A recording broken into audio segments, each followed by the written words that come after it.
Good morning to you, St. Lucia, as always. Thank you so much for making the time for you to be able to join us here live from the studios of the National Television Network Government Information Service. I'm Mr. Joseph. It is Thursday, December. It is February. I don't know. We were having some. You don't even want to know. I better. Homer, good morning. Good morning. Good morning, Lisa. And good morning to you viewers as well. Yes, it's one of those mornings. Just leave it alone, all right? It is the 10th of February. Yes, it is. It's Lucia and Homer, the morning update right here on the National Television Network.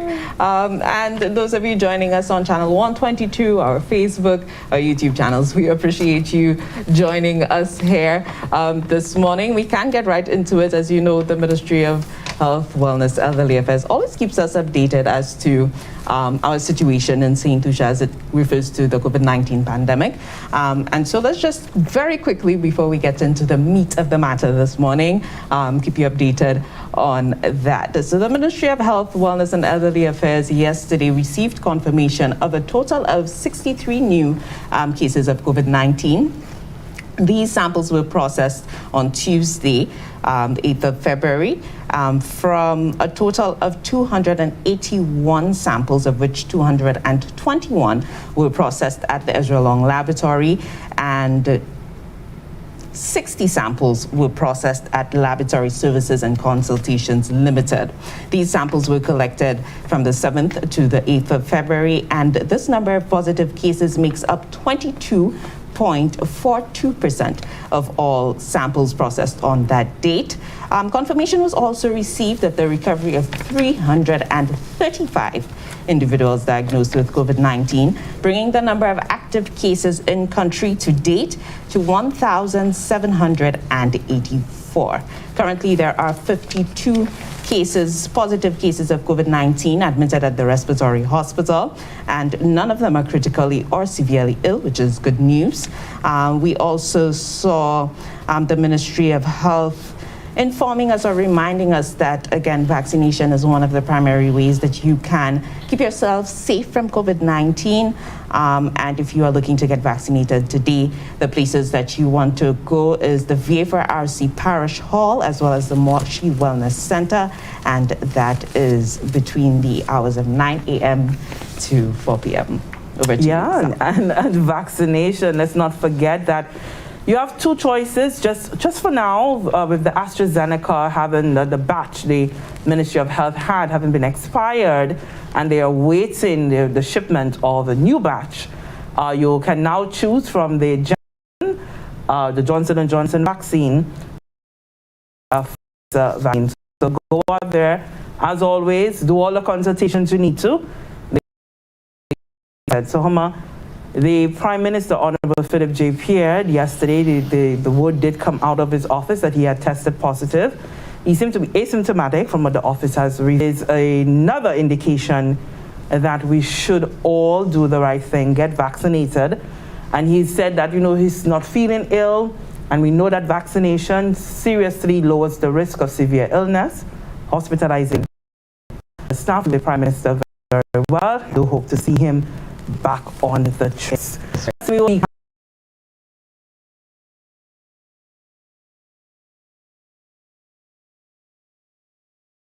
But yet it's really about seconds in a way. And we want to say good morning to staff of the Probation and Parole Department. We have with us the Assistant Director, he's Mr. Cuthbert Henry. And we do have Ms. Shauna Innocent with us, who is a parole officer. Gentlemen, lady, thank you so much for coming on by. This discussion has been long in the making. I've always been very, very interested in being able to sit down and discuss it once I heard that we had gone the route now of parole. But the Probation and Parole Office or Department has been around, at least a name, for a bit of a time, because I remember on my beats as a journalist, as a field reporter, having visited the office, done one or two stories in there. Talk to us about the department, its existence, and what it does. Well, currently, it's looked at more as a unit within the Department of Home Affairs. And I think formally, if my memory serves me, it the probation and parole unit. It has always been named that way from its inception. I think perhaps in 1996, around that time, when it moved from, I think maybe social affairs, or it had some other name, and the nomenclature changed around that time, around 1996, and it had a director was appointed and just formalized. However, the parole services aspect only came in just about 2 years ago. We are sort of a ghost unit in government, but we are anybody who encounters us for the services we provide, such as pre-sentence reports for the courts. It takes us a lot into the community, so we meet a lot of people, and now I suppose people are more familiar with us, and you go and you say, well, good day, I'm from X and Y, from the Probation Parole Services. They say, yes, I know what you do. My son went through this, so somebody's before the court, and we assist the judicial officers, the judges and the magistrates in making decisions, for writing those reports. Those reports now are legal requirements in cases, and that assists the judges and magistrates in making decisions of whether people go to prison or whatever sort of sentence that is applied to them, especially upon being found guilty in their cases. Because of the change in the law as it relates to juveniles, the Child Justice Act, it took away a lot of the walk-in services that we provided. So some of these services are now diverted to human services. So we no longer deal with the juveniles, the parent who just walk in and look for assistance. So that now has been diverted to human services. So we have very skilled, we have trained mediators. We also provide assessments. We do assessments after a young person, a child, because with the Child Justice Act, every single child, every single person below 18 who is arrested must be assessed with mental health screening tools and or the assessment of risk of violence and so on. These persons must be assessed based on the law because that assessment gives the judicial officer, again, a better understanding of who is before them.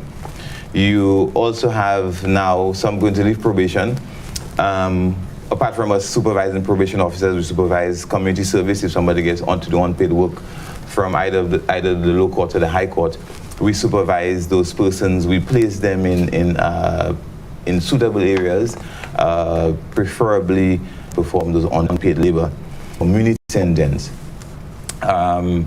Then now with parole, we are just starting, and parole is different to probation, where a probationer, somebody who got probation, may never see the prison. But parole, persons who may receive parole have actually been in prison for a considerable amount of time in most cases. So that's the fundamental difference. And with the parole officers, they go to the facility, they do lots of interviews, they go to the communities, they do lots of interviews and assessments. And then when we will get into this later, I suppose, when the parole process has occurred, all the vetting, the investigative process has happened, and it goes then now to the parole hearing, these officers are responsible, officers like Miss Innocent here, are responsible for the supervision and support and keeping the parole board abreast of what's going on, because really parole is the business of the parole board. The Probation Parole Services Unit, we focus more as a support. We are a sort of mechanism to assist, but the parole aspect, it really is dependent on the board. The board decides what happens with parole. And so that's not you. So in a nutshell, because I want our viewers to be able to understand the difference between the two, probation, one may not go to prison, but certainly if the court decides that, if the court has found you guilty of something, the court individual now can be said, well, we're 5 of communities where you come in. Right. So you now will make that determination as to what that community service would be. Right. So what happens in the probation aspect? Probation is considered a community sentence, yes, because the individual is... You've been there for 30 years, 40 years, whatever it is, or you're sentenced to 25 years with the possibility of parole or no parole. So for us, at which end of the spectrum do we fall? Is it that someone, just because they've been sentenced for a long period of time, or are we simply only looking at the lifetime sentence in order for us to make that determination? How did we get into the business of parole? One of the parts, the second part I would allow Miss Innocent to take on, but you said something I thought it necessary to clarify. You said we are moving, because I'm very concerned as to how our citizenry sees the process. You said we are moving to international standards. I would be more mindful and say international practices, because the standards would require so many other things, services, resources, and these other things. So we are moving into international, or it's not just international, but it's necessary practices. But we may not have all the standards, because people say, oh, you're Zokafesi, you all are doing this and you all don't have X, Y, and Z. So I want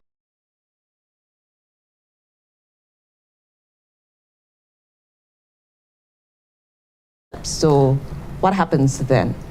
After the hearing, when there's the hearing, the board will provide us with information as to whether the applicant was granted parole or not. So if parole was granted or denied, right? The inmate also receives that information. So that information is sent to the correctional facility and imparted to the applicant, right? If parole is granted,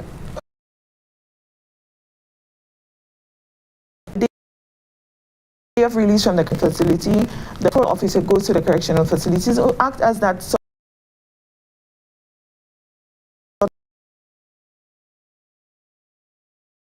have a discussion with them, just go through the release process with them.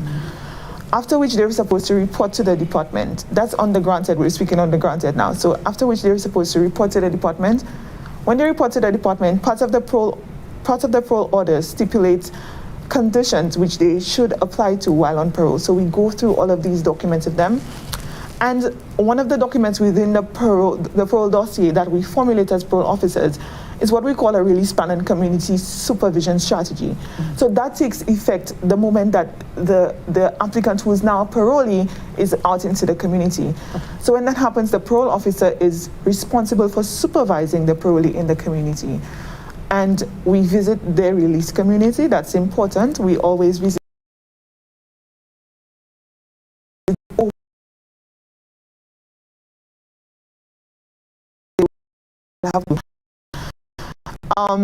So, I mean, just to sidetrack, this whole conversation is happening now. This interview is happening now, but they're part of it. When we go into the community, we take that opportunity to explain to them the process and what's happening.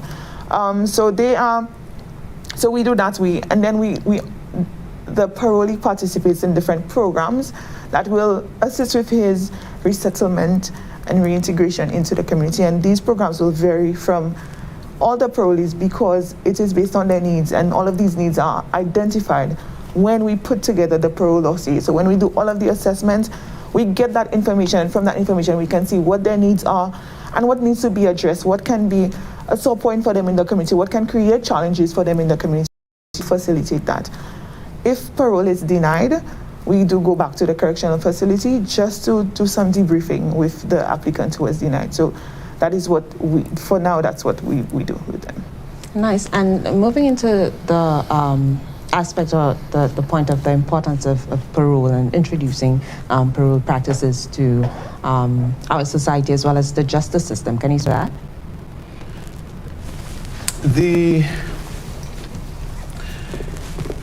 parole, the introduction, rather the activation, and I must think,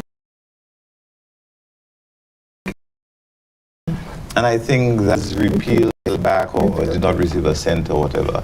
And I think the government decided to go the route of putting it in the criminal code. So parole, the discussion of about parole, 2001 from 2020. That's how many years? 11, about 11? Yes, so parole has been, the idea of parole. 20.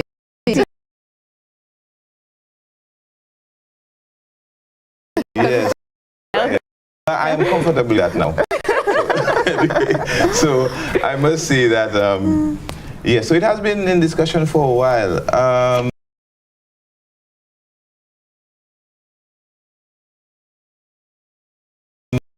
I do apologize on behalf of the government that there was not sufficient, I think, public consultation on the matter, because it is a very sensitive area.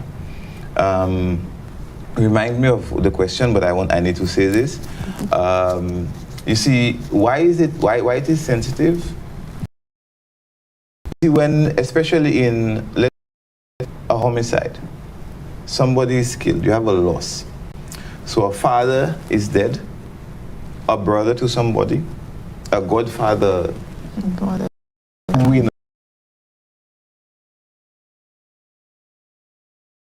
happen.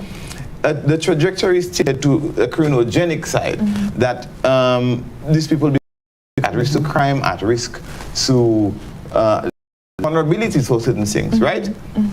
So when now you do not consult with the public adequately, and 20 years down the line, we do recognize that our system, our justice system, does not provide victim services. So those victims are not buffered in any way.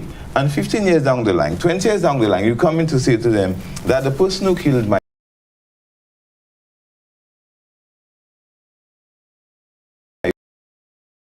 person has done very well at the facility, and that person is indeed going to be a productive person.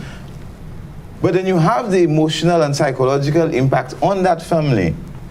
Right? So we understand how sensitive it is, and why people are upset, and why some people are saying that, you know, this person shouldn't be out and that shouldn't happen. But I must also juxtapose, whilst I'm here, in the United Kingdom, you find somebody who robbery or financial crime will get far more time in prison than somebody who commit murder. And that is just the way it is, because there are circumstances. Every case is unique, but here we are a small country, and everything is close. Everyone is close. So I don't understand the importance to say this. But why is it important? We have so many other things going on in the country. You have to develop your country in a balanced way. And though some people, because of the emotional affect, the emotional challenge they have suffered, will see this is not a priority. Why are they doing this? You'll have done nothing for me. My little brother go to jail because of that, and so on. So, but you have to, in the development of your country, there are certain things. You sign up to international agreements. You are, if we do not do parole, something else suffers. So it's the evolution this process, and it is something that we see. It's not just being soft on these criminals and we want them out and so on. And your question, I guess, will lead to other, maybe I should allow you to probe further, but we are very concerned, but it's a necessity in the development of the criminal justice process and the development, and national development generally. You say that, and I'm thinking that we often as a society complain about the non-functioning justice system. Right. But the parole aspect, as you've explained it, what it is, the purpose it serves, it is part of that equation of getting the justice system to be well-rounded and functioning. But also, too, I know that some people would say that it's a way, as you said, Mr. Henry, of getting people out of Bordelais because maybe you can't feed them, Bordelais is overcrowded. It's an easy fix. But there's the human rights aspect that you have individuals, and I know it's always dicey when you bring the human rights aspect in, because as you say, the victim, we say that the victim had no rights and so forth. But is there a possibility that granting some can have that person further evolve as a functioning well-rounded citizen, one who can now become law-abiding, a sort of come to Jesus moment for our inmates who will be granted parole. Have we seen that? How many do we have who have been granted parole? Give us a little update on how they have been functioning as individuals in our society. Well, I don't know about the come to Jesus moment, but you know. I would like to hope. I always talk hope. But yes, I would have, Miss Innocent is well placed to respond to that question. Most certainly, I can speak to the progress that they've made, and as a department, this is something that we always try to do: encourage them, empower them, right? Sometimes I think we don't understand, and I had to learn this from my parolees. We take for granted what freedom is, right? And you know, I never took time to understand what the impacts of incarceration on me as a person. And I've seen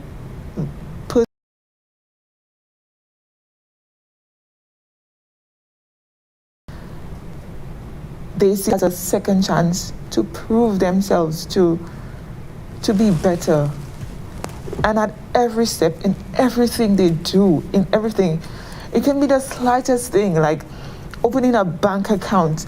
If it's not going the proper way, the proper channels, something that they think would impact their parole, they're not going to be a part of it. They are not going to be a part of it.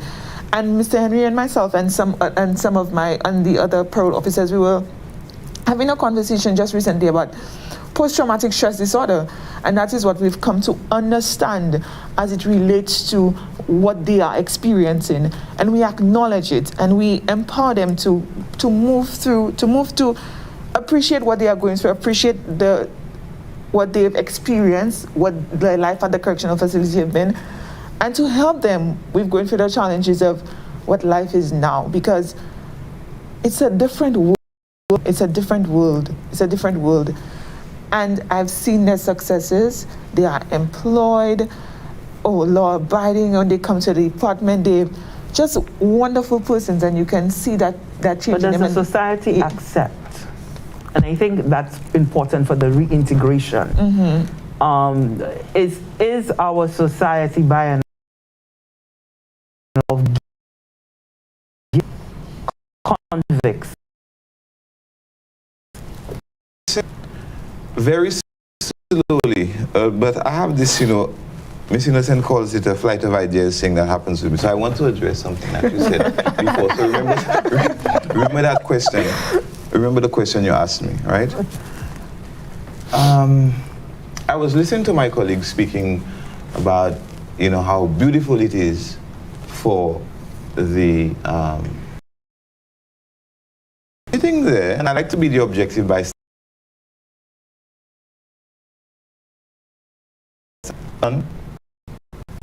of the deceased in a murder or somebody in a rape.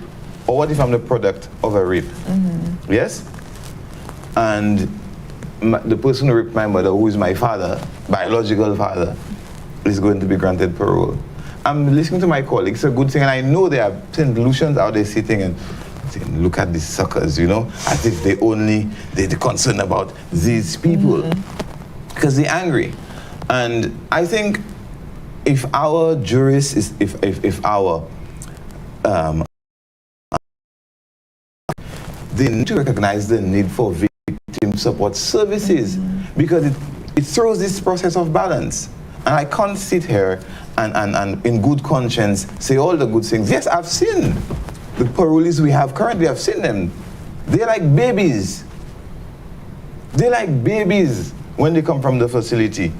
And everything we're doing for them is good, yes, but we need not to forget, and I want St. Lucia to understand that we are not only focused on that, because we have a duty, we have a job description, we have a duty to do the job that we are employed to do. And in so doing, I must highlight and defend the practices of my job. However, I'm very mindful that something is lacking in that point fundamentally, and for that I do not want our unit to take leaks in the public sphere because of something that we are supposed to do legally, and the bigger picture is not being painted in a different. So then how do you, because that falls into the realm of the reintegration, and part of reintegration is having the society understand the processes, understand the human aspect of what it is that you do. And that reintegration also, but you've already said that you don't have the resources to really extend for victim services. So how do you now as a unit really for you to navigate those delicate balances? What we do, do you have any form of victim support? I will explain to you. Small unit, about 14 of us on the island. I think with the addition of the parole officers, maybe 18.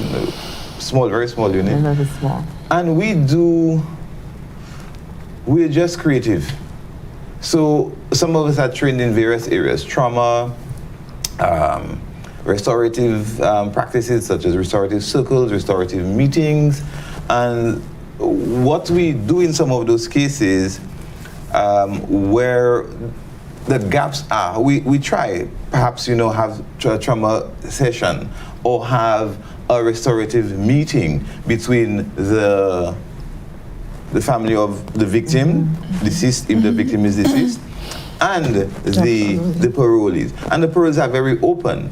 The restorative meetings, it has to be phased. It has to be, because you have to give the people time to to sort of climatize, for want of a better word, to agree to come to the trial. Yes. So our department, our unit rather, we find ourselves, people call us for all sorts of things. So we are almost everything to everybody who interacts with us. So, and I think sometimes even the jurists in the country rely on us too much for things that we don't even have the capacity to do.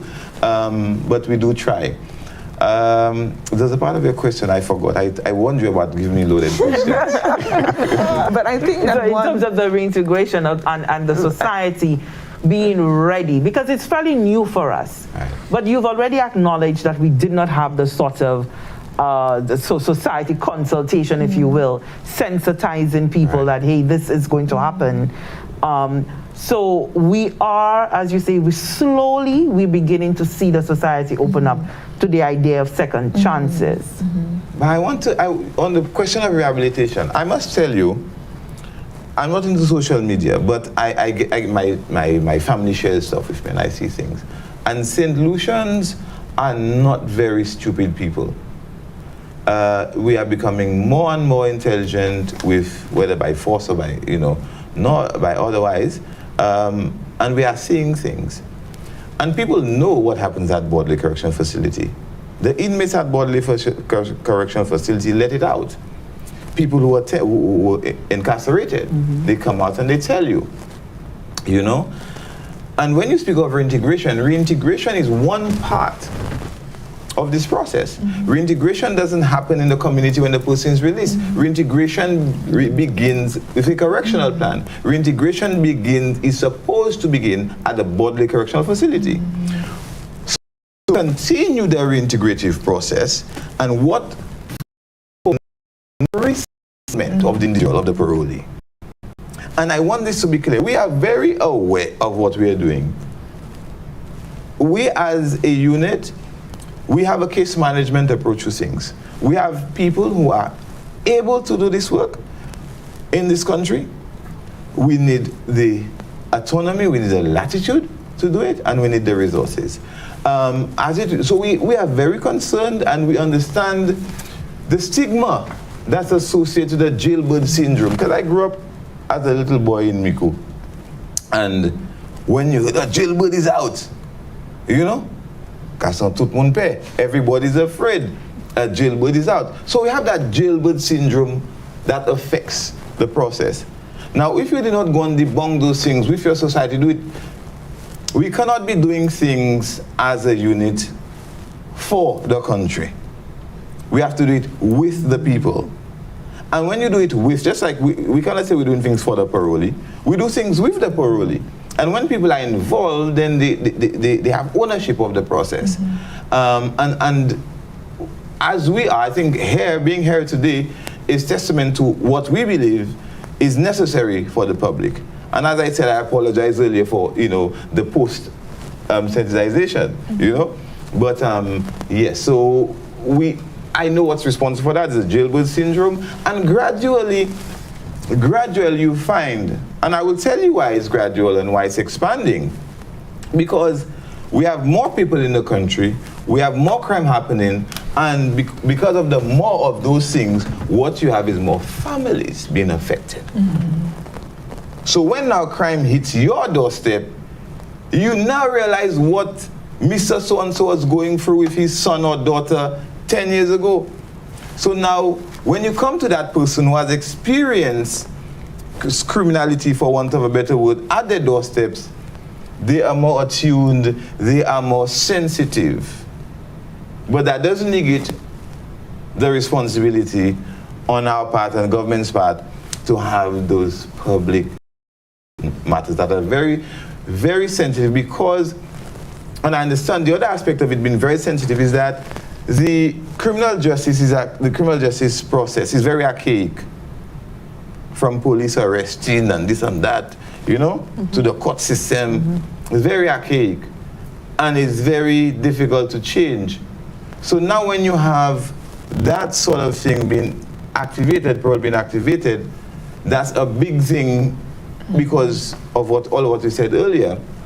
So it is something that we understand the anxieties of the society, and I think we're very positive about the prognosis. So how many, given the lack of resources that you have, being able to continuously have oversight, how many of these parolees can we have at any one time in a year?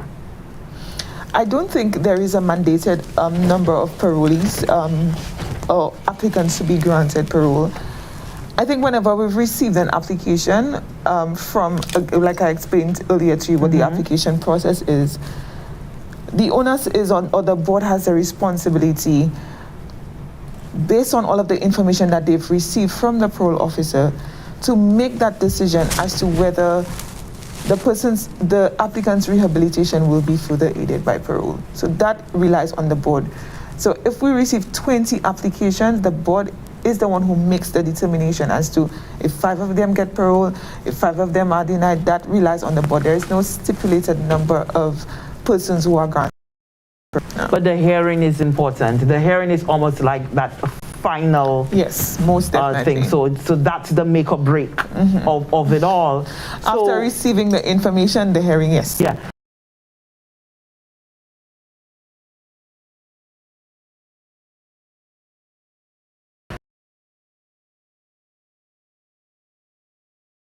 The parole officer will present the applicant to the board. We'll read a short summary of all of the information that he or she has received during the investigative process. We'll present that to the board with the parolee. So you sort of like a support person for the parolee sitting next to the applicant, sorry.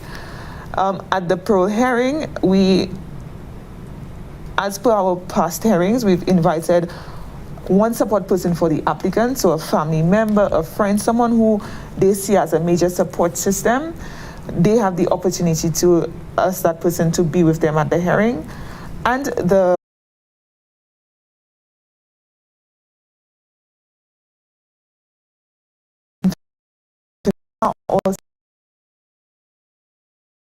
they can present to about how they feel, what their emotions are, what they think about how their family has been impacted by the situation. So like we were saying, that it's not just about the applicant. Yes, we have a responsibility within our job description, but we give them a voice because they are an important part of the process. So that happens, the parolee is questioned by the members of the board, and the board is multifaceted. They're from various disciplines.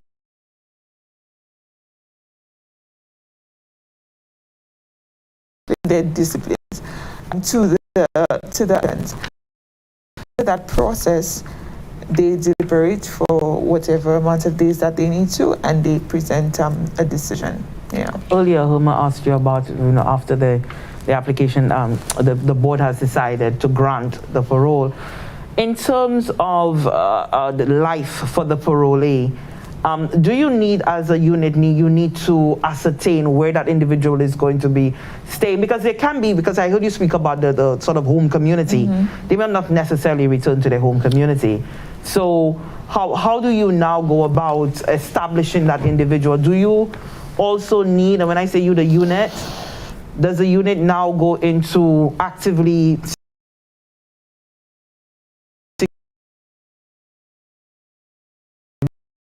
is functioning in a way that's going to see to their welfare? The release and community supervision strategy has a great part about accommodation. We are to be certain that this person has a suitable place to live. And it doesn't make sense to take someone out of an environment where they have food, where they can bathe, where they can get some place to sleep, and bring them into a place where they have absolutely no idea, well, where am I going to sleep tonight?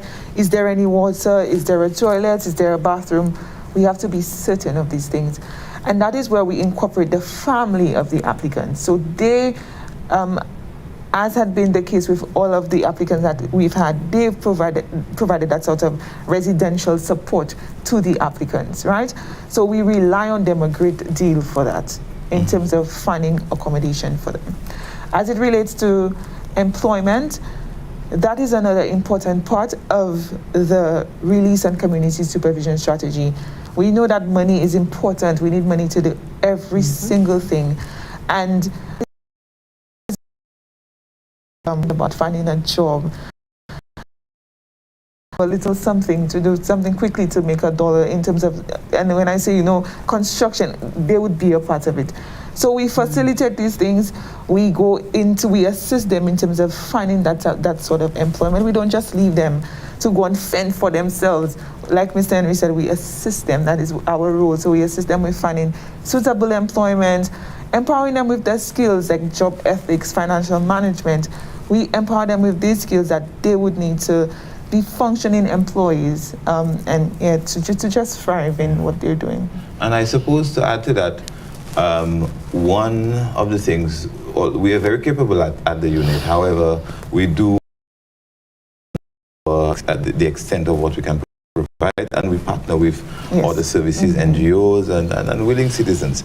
But I always speak upon the things that you say, Lisa, and I want to clarify things, because if I was not a probation parole professional, I would want the information that I'm giving me now. We want to debunk the myth. The parole board should have been here because the ones that make the decisions. We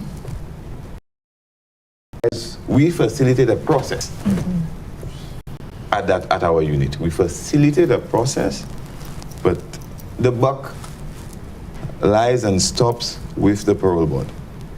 We facilitate before, we facilitate after. Now, you ask about the hearing. The hearing is not a private endeavor, I want to get that clear. The hearing is not a private activity. It's regulated in the way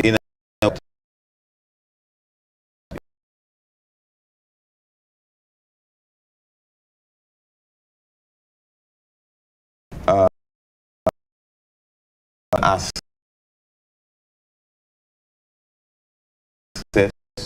to attend some all part of the hearing.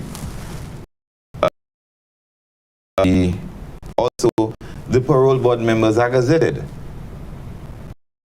And the Gazette is a public, like a newspaper. It's not a, Lucia, and a lot of our people are not interested in some of those things. Although perhaps maybe the government can make the Gazette more liquid, available, that I mean, so it's not a private process. It is not. I want to emphasize that it's not a private process. the other thing, we spoke about reintegration earlier, and the importance of the adjusting of the sentencing. I think from a professional standpoint, if perhaps Irma is being sentenced today, and the judge says to her, Irma, because of whatever, you've been sentenced to 15 years at the Border Correctional Facility with the possibility of parole at the 7th year. I think that gives, because the judge has also gotten a pre-sentence report, remember? Mm-hmm. And that pre-sentence report will analyze the individual and say what will help those gaps in the individual's life, mm-hmm. right? And the judge would have considered that, and the judge adds parole, a possibility of parole, to his or her sentence. What that does, it would give the, well, soon to be inmate, or the inmate, because the problem remand, give the inmate a thought, perhaps, to start that, okay, if I at least do well at the facility, if I ask for certain services, perhaps the inmate could even request a restorative meeting with the person that they have caused the harm whilst they're at the facility, because it happens in other jurisdictions. And then that person, knowing that they can get parole, will work towards achieving parole at the 7th year. You understand? So these are some of the dynamics. I say these things because I want St. Lucia to understand that we are circumspect at the unit. We don't just do things with tunnel vision, we don't just do things in silos, or we don't just do things unaware of the big picture. Yeah. You know, so much information that you've given us right now, and for me at least, understanding, the process, both sides, and how it affects the entire picture. You've started the whole process. In terms of misconceptions that you may have not addressed, that you come across, are there any that you think is important to address? Things people may have thought about when they think of parole, and that might not necessarily be the case? You have things or matters or areas such as being soft on crime, or getting an early release. Parole, or the inmate is playing you. Yes, and these are the things that, you go to a tailor, and you, in your mind, as the person wanting the tailor to provide you a service, you are telling the tailor what you want, but you do not understand how the tailor is going to put this stitch here, do that, to give the result on your body that you want the garment to fit. And sometimes people do not understand that we have the capacity to analyze the information, analyze the situation, until such time that is actually done and there's, oh wow, these people know what they're about. And I'm confident that over the years I've spent at the unit, and I've gotten to know my colleagues, and not just my internal colleagues. We work with almost all the lawyers in Ireland. We work with all of them who come to our unit, the judges, the magistrates, and so on.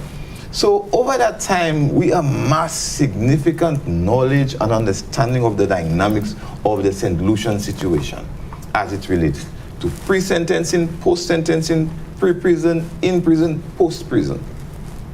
So we have a sort of neurological authority, so to speak, on the matters of what we do.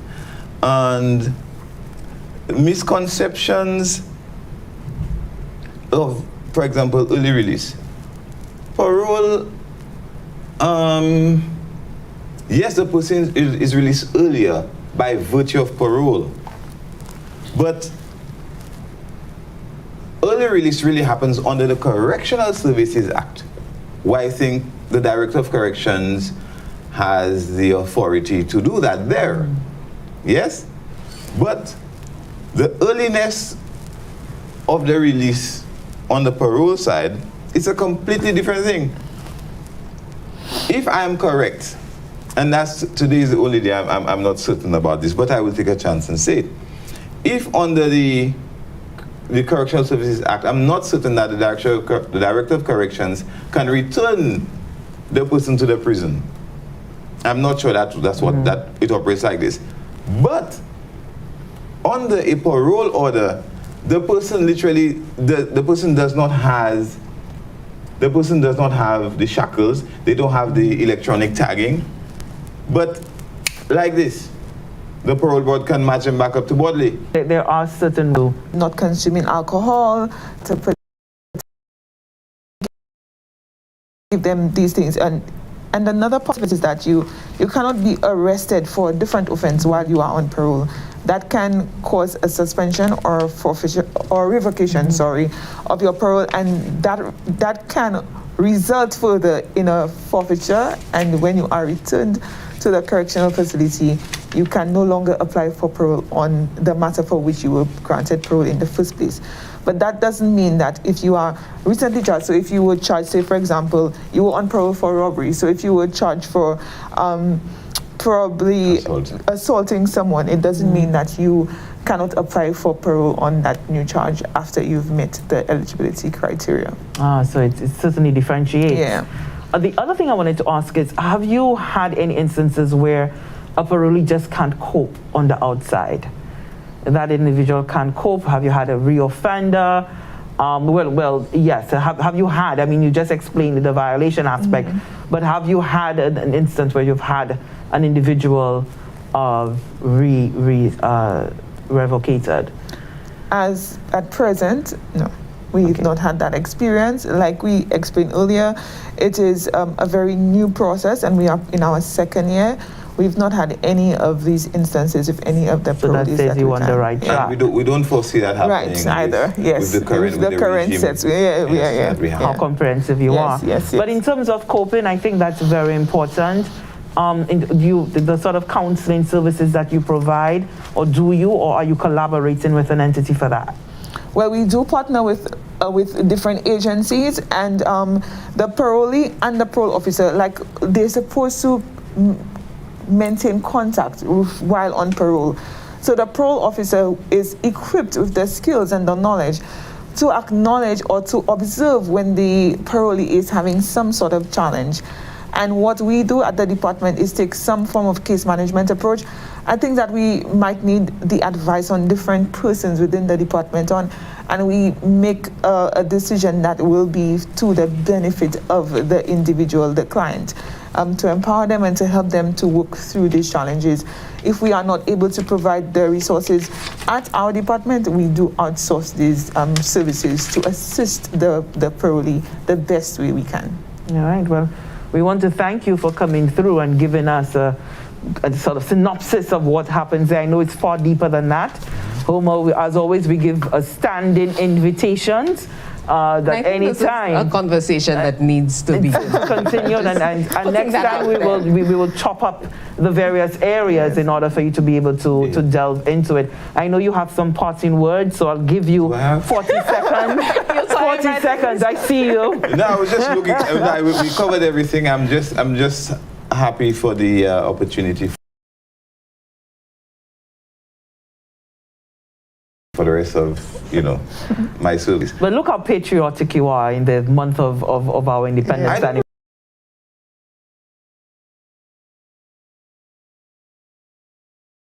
St. Lucians need not be alarmed. We are capable. Our doors are open at the Department of Home Affairs, especially the Probation Parole Services Unit. Our doors are open for information, clarity. We need not be alarmed. We are capable within our remit. The rest has to be done by the state, and we are confident that we will do well. We will do well. But everything shows that you are already on the right path. but Roger's arms are flinging to the back as always, Yes. Homer. So that's our absolute signal that we have to say goodbye. I want to thank you so much, Shauna, for coming through. Thank you, Councilman Henry, the Assistant Director for the Probation and Parole Unit. I am Lisa Joseph alongside the beautiful Homer DeMarc. We'll see you next time. Roger.